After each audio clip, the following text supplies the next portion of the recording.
stop missing layups. If you're struggling finishing around the basket, you're leaving anywhere from 4 to 10 points on the board. You're hurting your scoring average, you're hurting your team's chances at winning, you're not getting as many minutes as you deserve, and you're hurting your chances at playing at the next level. I'm Coach Sam, I'm your shot doctor and basketball trainer, and in this video, I'm breaking down 2 different aspects of layups. I'm going to help you to stop missing layups. We're going over 2 different phases of layups. The first will be up close around the basket. Maybe you're catching a drop-off pass. Maybe you're a post player making an inside layup move. The second aspect will be off the dribble, different finishes with layups and why you might be missing on those type of layups. So first, let's talk about up close, catching a pass near around the basket, or you're making a move around the basket and you are struggling to finish with these layups. The problem that you have is due to the spin that you put on the ball. So let me show you a little bit more about this. It is so important that we put the correct spin on the basketball. So when we have the ball here, what we do not want to do is have it here and let the ball roll off. All right? So when I'm talking about letting it roll off, I'm talking about it's on the side and I let it roll off my finger. So I'm here at the basket. I'm going to show you a roll off here. You can see when it hits the backboard there, it essentially dies. Now, even if we were up closer near the basket and had a better angle, if I put a roll off on it,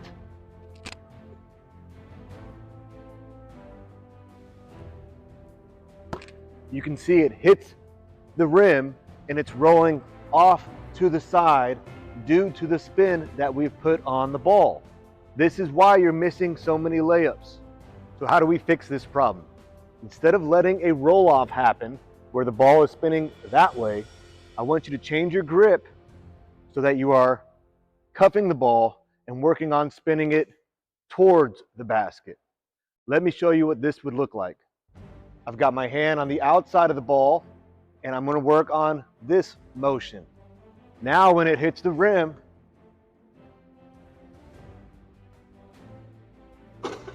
it's spinning towards the basket, even if I shot it a little bit higher.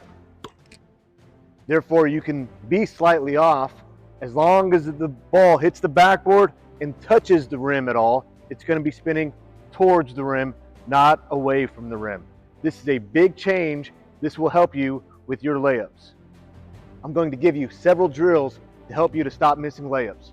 First one of the most common drills out there is the Mikan drill. Start, head facing the rim, right in the middle. I'm stepping with my inside foot. This would be my right, going to the left.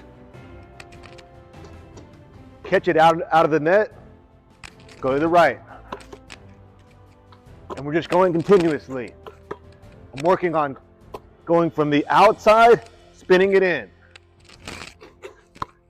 The next drill is the reverse Mikan drill. Instead of facing the basket, we're facing away from the basket. Same thing. I'm not letting it roll off. I'm twisting my arm and my hand, spinning it towards the basket.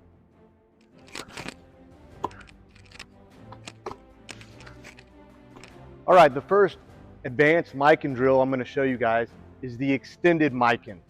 Instead of up close to the basket, I want you to take 2 to 3 steps further away. We're now going to step further away, extended, and I want you to land almost outside of the lane line. Catch it, reset in the middle. I'm now stepping with my left foot first. So you're just going back and forth, resetting every time in the middle, working on extended Mikans. Really got to use that spin. The next drill is step throughs.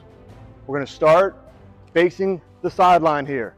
I'm right in the middle to start off with this drill. I'm going to step through and finish. Now I'm on the other side, facing. Here, step through, finish. Once you get good at those, do extended step throughs. Instead of starting in the middle, I'm now almost on the opposite lane line. I really have to extend my legs and have a great spin on the ball.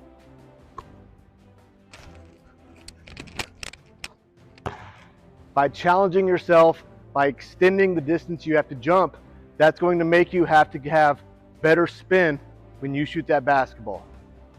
The last drill, as far as this part of the layup making goes, it's going to be stationary spins. This is great for at the end of the workout, you're tired, you're kind of done with your legs moving. I want you to stand again right in the middle. Now we're not going to step anywhere.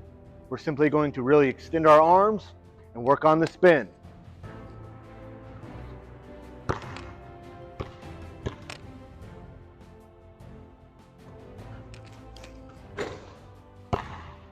All right, shooters, now let's talk about scoring layups and finishing layups off of the dribble.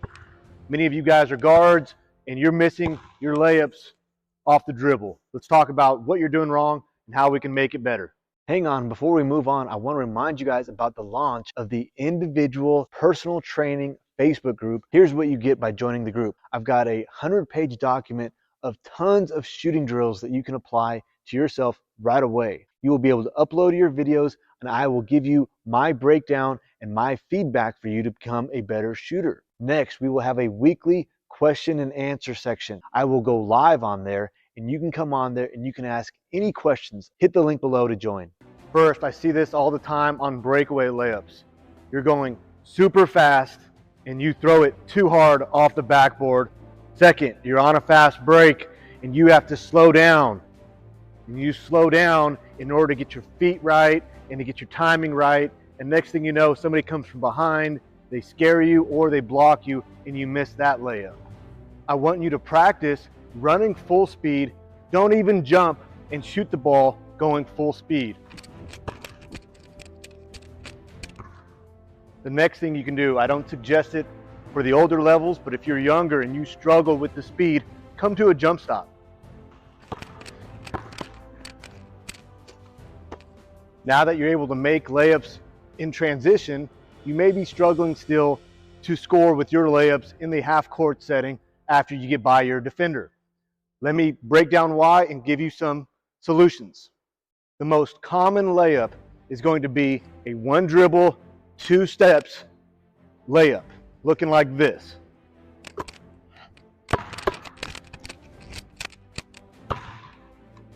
The problem is that's also the most predictable layup for defense.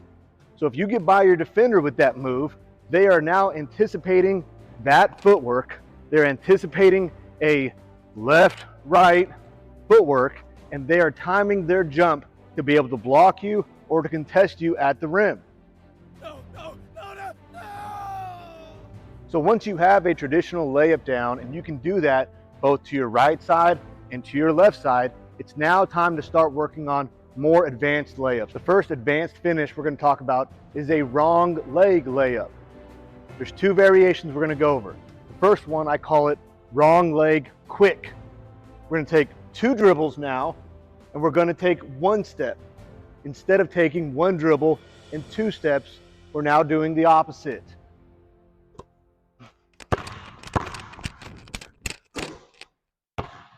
The next wrong leg layup will be a double clutch wrong leg. We're still taking two dribbles and one step, but instead of going up quick, we're going to double clutch it.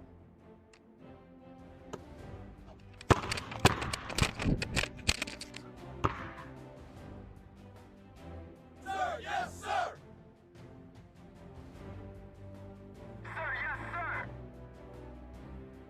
Now that we have that footwork, let's give a different variation. We're going to go quick inside hand. Two dribbles, instead of my left, I'm going with my right inside. And again, it's important the spin that we put on the ball.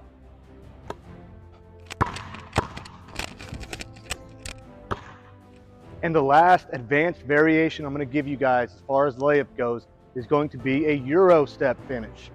So we're going to go back to the one dribble, two steps, but instead of two steps in the same direction, we're going to take one in that direction, plant, and go the other direction, looking like this.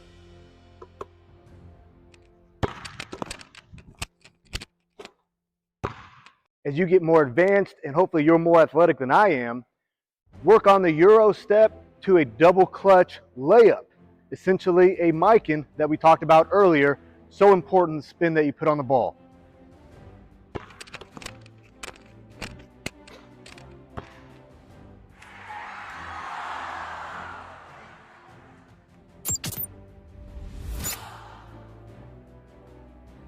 When it comes to making more layups, it comes down to two things in my opinion. Number one, like we talked about, the spin of the ball. Make sure that you have the correct spin on the ball and the spin is going towards the hoop. You're not letting it wrap around and go away from the hoop. Second, it's about the timing, especially if you have a defender on your hip. Having different timing moves, whether it's the Euro step or the quick or double clutch wrong leg layup, will throw off the timing of the defender, allow you to still finish and score those buckets. As always, I appreciate you watching. If you haven't already, be sure to subscribe and like the video below so that you don't miss any of my upcoming videos as I teach about basketball shooting and basketball training. Be sure to get in the gym. Remember, shooters always shoot. Thanks for watching. I'll see you on the next video.